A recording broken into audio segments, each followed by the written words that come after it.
नमस्ते, मैं हूं गायत्री शर्मा। आज का मुद्दा, बड़ा सवाल यह है कि क्या दिल्ली की हिंसा प्रायोजित थी। यह सवाल इसलिए उठ रहा है क्योंकि बीजेपी के अध्यक्ष जेपी नड्डा ने न्यूज 18 से खास बातचीत में साफ कहा है कि दिल्ली की हिंसा प्रायोजित थी और इसके पीछे वोट बैंक की राजनीति थी। इतना ही नहीं, जेपी नड्डा ने तो दिल्ली हिंसा से जोड़कर आम आदमी पार्टी की साख पर भी सवाल उठा दिए। इस बीच आम आदमी पार्टी के विधायक अमानतुल्लाह खान ने दिल्ली हिंसा में आरोपी ताहिर हुसैन को मुस्लिम होने के कारण परेशान करने का आरोप लगाकर इस सवाल को और हवा दे दी है। आज के सर कि नड्डा जी, लेकिन मैं यहाँ पर क्या मिसगाइड किया गया? हाँ, किया गया। और अभी जांच चल रही है, अभी जांच चल रही है जी। आपने देखा होगा दिल्ली में तो जांच के अंदर यह बात स्पष्ट हो गई कि यह प्रायोजित था, यह हिंसा प्रायोजित थी, यह विरोध भी प्रायोजित था और ये सारी चीजें सामने आएंगी। जिसने भी देश हित के खिलाफ काम किया है उसके खिलाफ एक्शन होगा। आम आदमी पार्टी के एक कॉर्पोरेटर ताहिर हुसैन के खिलाफ जो चार्जशीट हुई है अभी दिल्ली पुलिस ने करी है, जो इन्वेस्टिगेटिंग एजेंसी है उसने करी है, उसमें उसको मास्टरमाइंड बताया गया है। सारे दिल्ली चुनाव में मैं कहता रहा और हमारी पार्टी कहती रही कि वोट बैंक की राजनीति की जा रही है। ये समझ में नहीं आया, लेकिन आज जब इन्वेस्टिगेशंस के तार नीचे तक जा रहे हैं और अंकित शर्मा को टच कर रहे हैं, जब वो उसकी इन्वेस्टिगेशन के तार जिनका आपने नाम लिया उससे जा रहे हैं, तो समझ में आता है कि आप पार्टी के क्रेडेंशियल्स क्या है। आप पार्टी के हाथी के दांत दिखाने के और हैं, खाने के और हैं। और चर्चा के लिए इस वक्त हमारे साथ खास मेहमान बीजेपी के प्रवक्ता तरुण चुग जुड़ चुके हैं और हमारे दो सहयोगी दिल्ली से दीपक रावत और अमित सिंह भी दिल्ली से हमारे साथ जुड़ चुके हैं। सबसे पहले तरुण चुग, आपके पास जेपी नड्डा ने कहा कि जो दिल्ली की हिंसा थी वो प्रायोजित थी। किसने इसको प्री प्लान किया था? किसने योजनाबद्ध तरीके से हिंसा को हवा दी?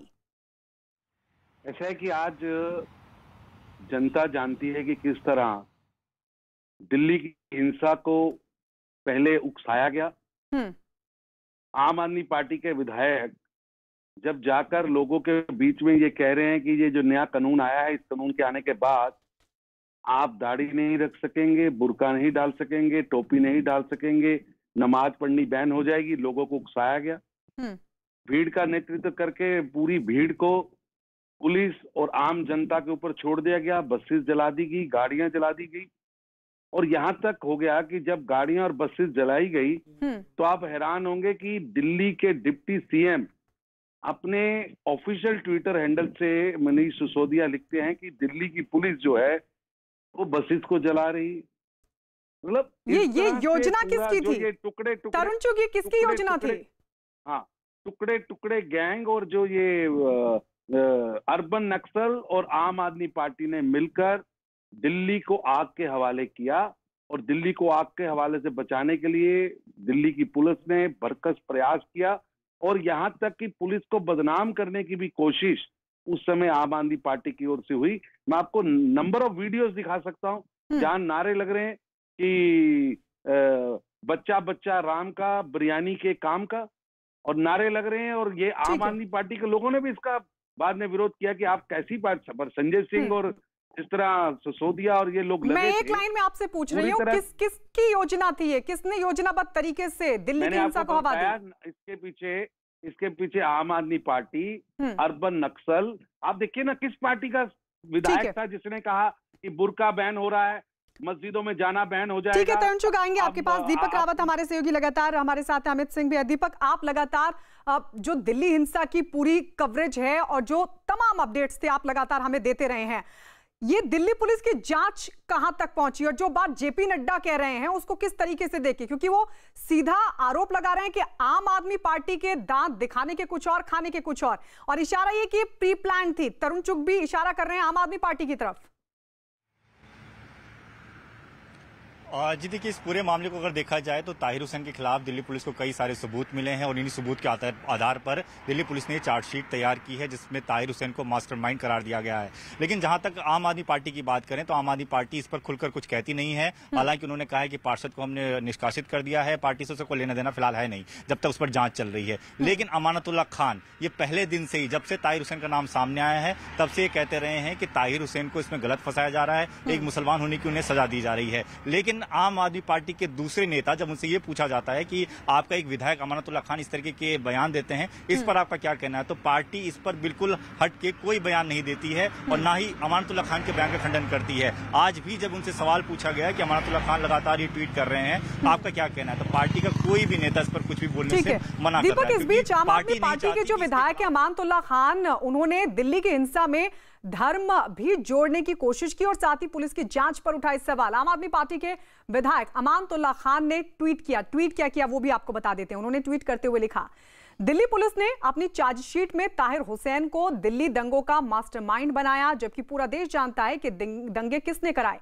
असल दंगाइयों से अभी तक पुलिस ने पूछताछ तक नहीं की। मुझे लगता है कि ताहिर हुसैन को सिर्फ मुसलमान होने की सजा मिली है।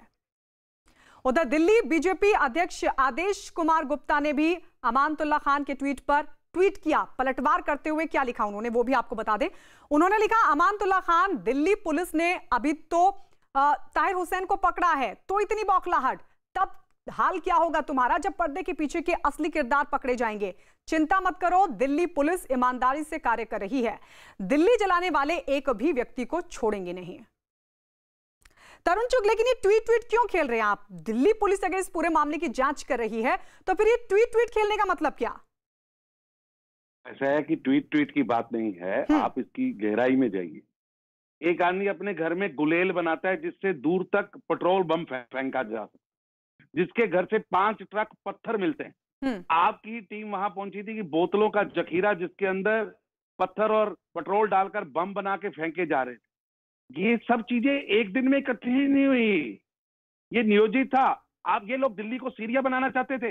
ये एक पूर्व नियोजित की तब की जब अमेरिका के प्रेसिडेंट भारत में होंगे तो भारत की साख को गिराने के लिए ये एक बड़ी साजिश रची गई थी। और आप देखिए इसकी शुरुआत से लेकर अंत तक आम आदमी पार्टी का विधायक, आम आदमी पार्टी का डिप्टी सीएम, आम आदमी पार्टी का सीएम, आम आदमी पार्टी का कॉर्पोरेटर, सब कुछ आम आदमी पार्टी के आसपास हो रहा है। और इनके हक में कौन खड़ा हो रहा है? अर्बन नक्सल। आप देखिए एक सीबीआई के ऑफिसर्स को, आप उसको दिन के अंदर उसको मार दिया जाता है और उसकी लाश को नाले में फेंक दिया जाता है। और कई ऐसे लोग जिनको भगा कर मारा गया, कत्लो गारत की गई, 3 दिन तक दिल्ली को आग के हवाले किया गया। और पूरी प्लानिंग और योजना के पीछे मैं पूछना चाहता हूं, आज को पूछे सिसोदिया साहब, आपने पुलिस के खिलाफ सवाल ये है कि अगर दिल्ली पुलिस जांच कर रही है, दिल्ली पुलिस जांच कर रही है तो फिर उसको जांच करने दीजिए। पहले से फैसला सुनाने की क्या जरूरत? दिल्ली पुलिस अगर निष्पक्ष तरीके से जांच कर रही है तो मुझे लगता है ना इस तरफ से सवाल उठने चाहिए, ना ही उस तरफ से छीटाकशी होनी चाहिए। अमित सिंह हमारे साथ लगातार बने हुए हैं। अमित, जिस तरीके से अमानतुल्लाह खान का ट्वीट सामने आया, उन्होंने ये कहा है कि मुसलमान होने की सजा ताहिर को दी जा रही है। उसके बाद दिल्ली बीजेपी के अध्यक्ष भी ट्वीट कर रहे हैं, पलटवार कर रहे हैं और वो ये कह रहे हैं कि अभी तो सिर्फ ताहिर को पकड़ा, इतनी बौखलाहट, अभी तो पर्दे के पीछे के जो किरदार हैं वो पकड़े जाएंगे। किस तरीके से देखें, क्योंकि दिल्ली पुलिस तो इस पूरे मामले की जांच कर रही है। जी बिल्कुल गायत्री, आपने सही कहा कि दिल्ली पुलिस इस पूरे मामले में जांच कर रही है और हमें नेताओं के भाषणबाजी को छोड़कर केवल अगर हम चार्जशीट पर फोकस करें और चार्जशीट को देखें, दरअसल क्योंकि जो चार्जशीट में जो बातें कही गई हैं और जितनी भी आरोप चार्जशीट पे दिल्ली पुलिस ने आरोपी ताहिर हुसैन पे लगाया है, उन सबके पीछे उन्होंने तर्क दिया है, एविडेंस दिया है। जिस तरीके से मास्टरमाइंड बताया है दिल्ली पुलिस ने अपने चार्जशीट में, चांदबाद इलाके में जो हिंसा हुई थी उसके पीछे भी तर्क है। तर्क यह है कि 1 करोड़ 30 लाख रुपए खर्च किए गए हैं ताहिर हुसैन की तरफ से। चांद जो ठीक है अमित, इस बीच न्यूज़ 18 को दिए इंटरव्यू में जब दिल्ली के सीएम अरविंद केजरीवाल से उनके विधायक अमानतुल्लाह खान के आरोपों के बारे में पूछा गया तो उन्होंने कहा कि कोरोना संकट के समय भी किसी भी दल को राजनीति नहीं करनी चाहिए। सुनिए। जैसे वो चार्जशीट जारी हो रही है दिल्ली दंगों के ऊपर, उसमें भी यही बात आ रही है कि भाई आपके कॉर्पोरेटर थे और फिर आपके विधायक कह रहे हैं कि आपके कॉर्पोरेटर को इसलिए नाम दिया गया क्योंकि वो मुसलमान है। तो कोरोना काल तो अभी भी चल रहा है ना भाई। ये सारी जिसने भी कराए दंगे गलत बात थी, जिसने भी कराए उसको सजा दो, ठीक है, चाहे वो हिंदू हो चाहे मुसलमान हो। जिसने भी दंगे कराए, दंगों में जिसने भी कत्लेआम कराया, चाहे वो हिंदू है चाहे मुसलमान है, पकड़ के सजा दो उसको। राजनीति क्यों कर रहे हो? नहीं, पर आपके विधायक ने कहा कि वो नाम इसलिए है ताहिर हुसैन का क्योंकि वो मुसलमान है। अमानतुल्लाह खान मुझे लगता है इस तरह की हमें हिंदू और मुसलमान इस वक्त कोरोना के टाइम में पूरे देश का एक ही मकसद होना चाहिए, लोगों की जान बचाना। पूरे ये मौका भी है पुण्य कमाने का। लोग तकलीफ में हैं, लोग भूखे हैं, लोग बीमार हैं। भूखों को खाना खिलाना पुण्य का काम है, बीमार का इलाज करवाना, बीमार को अस्पताल पहुंचाना पुण्य का काम है, बीमारों की सेवा करना पुण्य का काम है।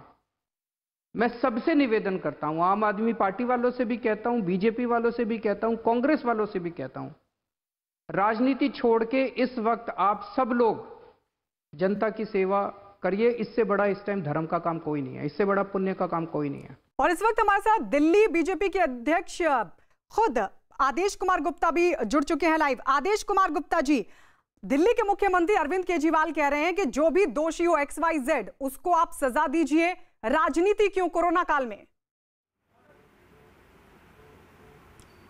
बिल्कुल सही बात है। जिस तरह से आम आदमी पार्टी के विधायक अमानुल्लाह खान ने एक दंगों के अभियुक्त के समर्थन में जिस तरह का बयान दिया है, मैं समझता हूं कि आम आदमी पार्टी को ये स्पष्ट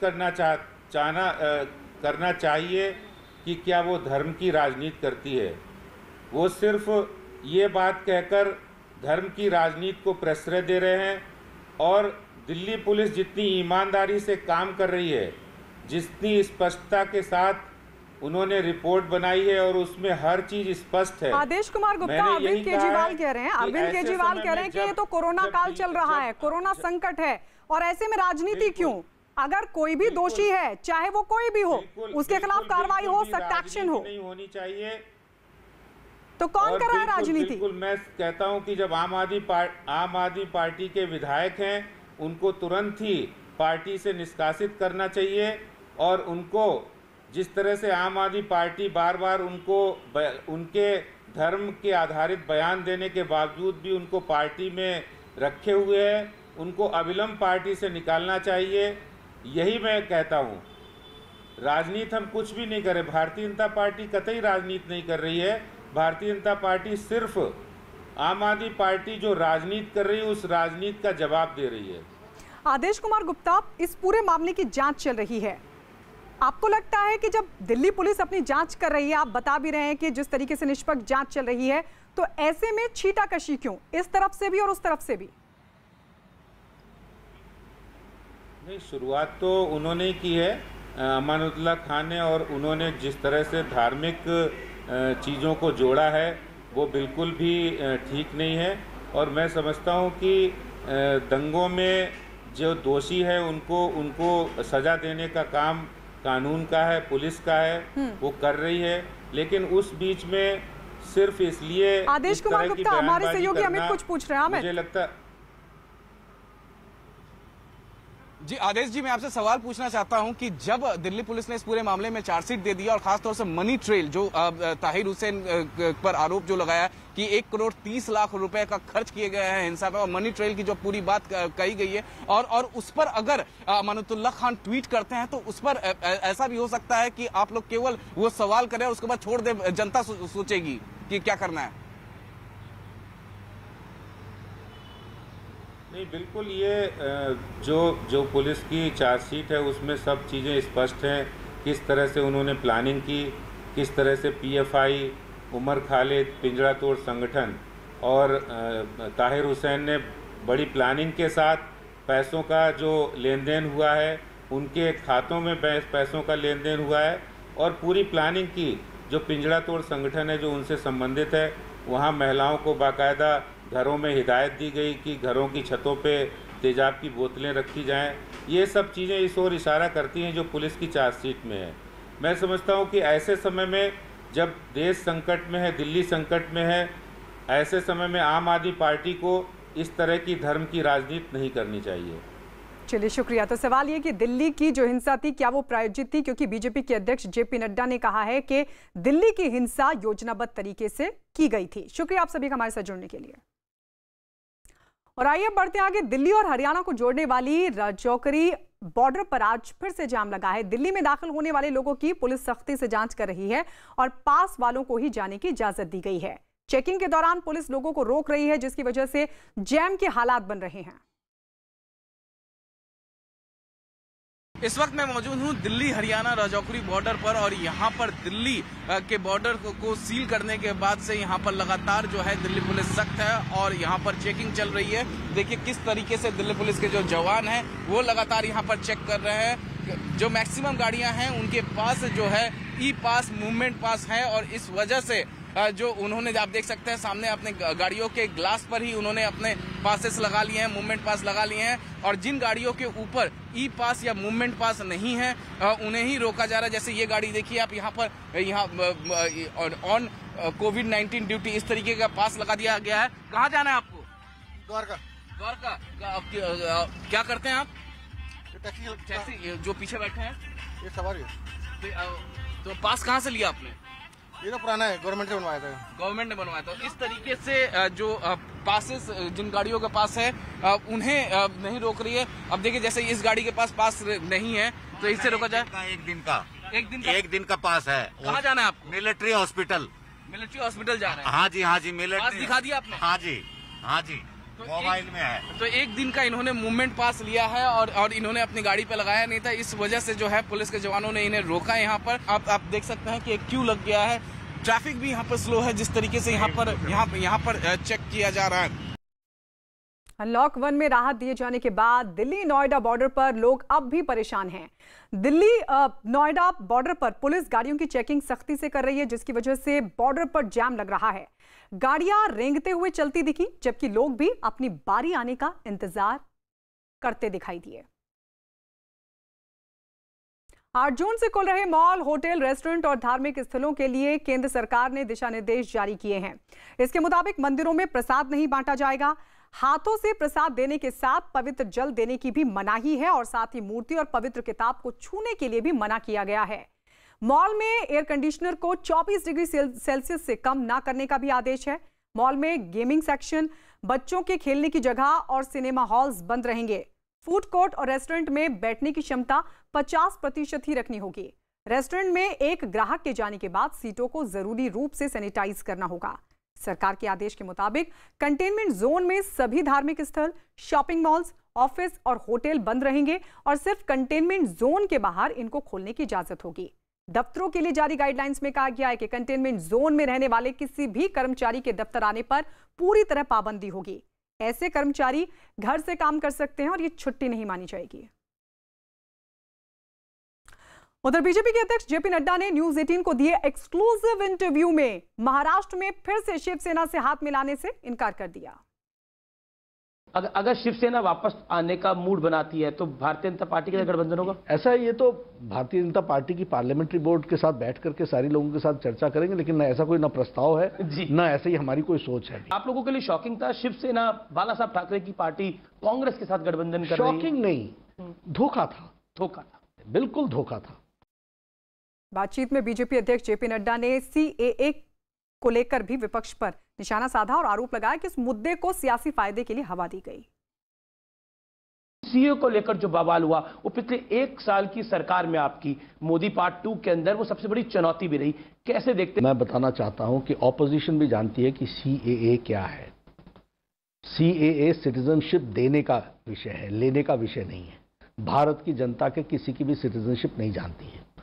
रिस्पॉन्सिबल पार्टीज ने इररिस्पॉन्सिबल बिहेवियर किया और मिस इन्फॉर्मेशन फैलाने का प्रयास किया। मध्य प्रदेश के बड़वानी में एक कपास के गोडाउन में रात के अंधेरे में आग लग गई। आग की खबर मिलते ही आसपास के 3 इलाकों से दमकल की कई गाड़ियां मौके पर पहुंची और आग बुझाने की कोशिश शुरू हुई। आग की तेज लपटें दूर से ही साफ दिखाई दे रही थी और ये आग इतनी भयानक थी कि दमकल कर्मियों को इसे बुझाने में काफी मशक्कत करनी पड़ी। कुछ देर बाद आग की लपटें दिखनी बंद हो गई, जबकि धुएं का गुब्बार तेजी से उठता रहा। आग लगने की वजह पता नहीं चल सकी, लेकिन आग से बड़े नुकसान की आशंका जताई गई है। उत्तर प्रदेश के प्रतापगढ़ में तेज बारिश की वजह से सड़क पर भीषण हादसा हुआ। एक कार और एक कंटेनर की आमने सामने से भिड़ंत हो गई, जिसमें 9 लोगों की मौत हो गई। 4 आदमी, 3 महिलाएं और 2 बच्चे इसमें शामिल हैं। हादसे में कार के परखच्चे उड़ गए, जबकि कंटेनर का भी सामने का जो हिस्सा था वो टूट गया। बताया गया कि कार में 10 लोग सवार थे जो राजस्थान से बिहार जा रहे थे। टक्कर इतनी जबरदस्त थी कि कार को काटकर लोगों के शवों को बाहर निकाला गया। हादसे में कार का ड्राइवर भी जख्मी है, जिसे अस्पताल पहुंचाया गया है। हादसे पर उत्तर प्रदेश के सीएम योगी आदित्यनाथ ने दुख जताया और हादसे में मारे गए लोगों के परिवार के लिए संवेदना जताते हुए जख्मी हुए लोगों के सही इलाज के निर्देश भी दिए। देश भर में कोरोना मरीजों की संख्या 2.25 लाख के पार पहुंच गई है। पिछले 24 घंटों में कोरोना के 9,851 मामले सामने आए। पिछले 24 घंटों में कोरोना की वजह से देश भर में 273 लोगों की मौत हुई। उत्तर प्रदेश के मुरादाबाद में एक डॉक्टर ने विश्व पर्यावरण दिवस के मौके पर मरीजों के इलाज के साथ एक खास पहल शुरू की है। निजी अस्पताल के एक डॉक्टर ने उनसे इलाज करवाने आने वाले सभी मरीजों को इलाज के साथ एक पौधा तोहफे में देना शुरू कर दिया है। डॉक्टर की माने तो वो मरीजों को पौधे का ध्यान रखने और उसे अच्छी तरह बड़ा करने की शपथ भी लेते हैं। पौधे के साथ मरीजों को पर्यावरण बचाने में योगदान देने की सलाह भी दी जा रही है। मरीज भी डॉक्टर की इस पहल पर खुश नजर आए। उन सबको हमने एक पौधा दिया है घर में लगाने को और उसकी देखभाल करने को, ताकि हमारा पर्यावरण बेहतर हो, स्वच्छ बने। और उनको पर्यावरण के बारे में ये भी बताया कि भाई अपने आसपास साफ सफाई रखें, ज़्यादा से ज़्यादा पौधे और अपने आसपास लगाएं, पौधों की अच्छी से देखभाल करें। यही हमारी ज़िंदगी है और यही हमारी ज़िंदगी को अच्छा बनाते हैं। न्यूज़ 18 को दिए एक्सक्लूसिव इंटरव्यू में अरविंद केजरीवाल ने कहा कि दिल्ली में कुछ निजी अस्पताल जानबूझकर कोरोना मरीजों को दाखिल नहीं करें और अगर वो नहीं सुधरे तो उन्हें पूरा कोरोना अस्पताल बना दिया जाएगा। आपने ऐप की बात की, इस पर भी सवाल उठे कि साहब ये ऐप जो है ये डेटा सही नहीं दे रहा। वो बता रहा बेड खाली हैं, लेकिन अस्पताल में जाओ तो बेड होते नहीं है। वो अस्पताल के जो प्रवक्ता हैं वो कह रहे हैं कि साहब बेड नहीं, हमें नहीं पता कैसे ऐप में खाली दिखा रहे हैं। नहीं, मैं बताता हूँ। ये पहली चीज तो ऐप एक अच्छी पहल है, ठीक है। आप मानेंगे पूरे देश में क्या पूरी दुनिया के अंदर इस तरह की अभी पहल नहीं की गई कि हमने ईमानदारी के साथ सारे अस्पतालों का डेटा ऐप के ऊपर डाल दिया कि भाई किस अस्पताल में कौन सा बेड खाली है, कितने बेड खाली है, कितने वेंटिलेटर खाली हैं, आप उसके हिसाब से चले जाओ। ये अच्छी पहल है, परसों ही ऐप लॉन्च किया है। अब कुछ अस्पताल बदमाशी कर रहे हैं। ये जो डेटा इसमें डाल रहे हैं ना, ये हम नहीं डालते, ये अस्पताल वाले खुद डालते हैं। उनको सबको पासवर्ड दिए हुए हैं। कुछ अस्पताल वाले अपने अस्पताल में कोविड के पेशेंट्स का इलाज नहीं करना चाहते। अच्छा। उनके जो भी कारण रहे हों, तो अभी थोड़ा सा उनको मनाने की कोशिश कर रहे हैं कि मान जाएं, और अगर नहीं मानेंगे तो सख्ती करनी पड़ेगी। कुछ अस्पतालों ने कहा कि हमें 20% से दिक्कत है। अच्छा, 20% नहीं करना चाहते आप, तो ठीक है, कल तक का टाइम देते हैं। जो जो 20% नहीं कर सकते उनको 100% कर देंगे, फिर उनको पूरा कोविड डिक्लेयर कर देंगे। आपको बता दें, मोबाइल फोन के एक ही IMEI नंबर पर होने का सनसनीखेज मामला सामने आया। मेरठ पुलिस के सामने ये मामला सामने आया। आमतौर पर एक IMEI नंबर पर एक ही मोबाइल होता है, लेकिन एक IMEI नंबर पर 13,000 से ज्यादा फोन एक्टिव होने की बात मेरठ में सामने आई। मेरठ जोन के ADG राजीव सभरवाल का कहना है कि इस मामले में मुकदमा दर्ज करके जांच शुरू कर दी गई है। अगर ये टेक्निकल मामला है तो भी जांच होगी, लेकिन अगर कोई और मामला निकलता है तो कड़ी कार्रवाई होगी। मेरठ पुलिस ने इस मामले में साइबर सेल की एक अलग से टीम भी गठित कर दी है। क्या मामला है ये, कैसे 13,500 मोबाइल के जो IMEI नंबर एक ही है, ये क्या पूरा विषय है? देखिए, ऐसा है कि हमें अपने ही एक विभाग के अधिकारी के द्वारा एक सूचना प्राप्त हुई कि उनके फ़ोन की IMEI बदल गई है। वहाँ उन्होंने अपना रिपेयर कराया होगा। तो जब हमने उस IMEI को रन कराया, जोन ऑफिस में जो साइबर सेल है उसने रन कराया, तो पाया कि लगभग 13,000 से ज़्यादा फ़ोन उसी IMEI पे एक्टिव हैं। तो जब इस प्रकार की सूचना प्राप्त हुई तो और एनालिसिस से निकला, तो फिर साइबर सेल जो मेरठ जनपद का है उनको ये मामला दिया गया कि आप भी इसमें जांच करके देखिए, कहीं ऐसा ना हो कि कोई जांच में कोई त्रुटि हो गई हो। तो जब उन्होंने जांच किया तो उनकी भी जांच में ये आया, तो इसलिए उनकी रिपोर्ट के आधार पर जनपद मेरठ में इसके में मुकदमा पंजीकृत कराया गया। लखनऊ के गांव में चोरी के आरोपियों की गांव वालों ने जमकर पिटाई कर दी। आरोप है कि गांव के लोगों ने चोरी के आरोपियों को रंगे हाथों पकड़ा था, जिसके बाद पहले तो आरोपियों की पिटाई की और बाद में सरेआम उनके सर के बाल काटे गए और जूतों की माला पहनाकर गांव में उनको घुमाया गया। दावा किया गया कि सभी आरोपी उसी गांव के रहने वाले हैं और उन्होंने चोरी की कई वारदातों को कबूल भी किया। पुलिस को सूचना मिलने पर आरोपियों को गिरफ्तार कर लिया गया, लेकिन पुलिस आरोपियों को गांव में सजा देने के मामले में भी जांच कर रही है। न्यूयॉर्क में अफ्रीकी मूल के लड़के की मौत के विरोध में कई लोग एक बार फिर सड़कों पर उतर आए। विरोध प्रदर्शनों के लगातार जारी रहने की वजह से पिछले 3 दिनों से वहां कर्फ्यू जारी है, लेकिन गुरुवार को रात 8 बजे जैसे ही कर्फ्यू का समय खत्म हुआ, कुछ लोग एक चौराहे पर साइकिल से जुटने लगे और ट्रैफिक को जाम करने लगे। इसके बाद वहां और लोगों की भीड़ जुटने लगी और देखते ही देखते सैकड़ों लोग वहां पहुंच गए और प्रदर्शन शुरू कर दिया। बात हरियाणा की। हरियाणा के पानीपत में एक मकान में देर रात सिलेंडर फटने से हादसा हुआ। बताया गया कि इससे पहले घर में शॉर्ट सर्किट की वजह से आग लगी थी, जो बढ़कर सिलेंडर तक जा पहुंची और फिर जबरदस्त धमाका हुआ। इस हादसे में घर का सारा सामान जल गया, जबकि परिवार के लोगों का दावा है कि आग में उनके घर में रखा कैश भी जल गया। दावा यह भी किया गया कि हादसे में लाखों के नुकसान की आशंका है।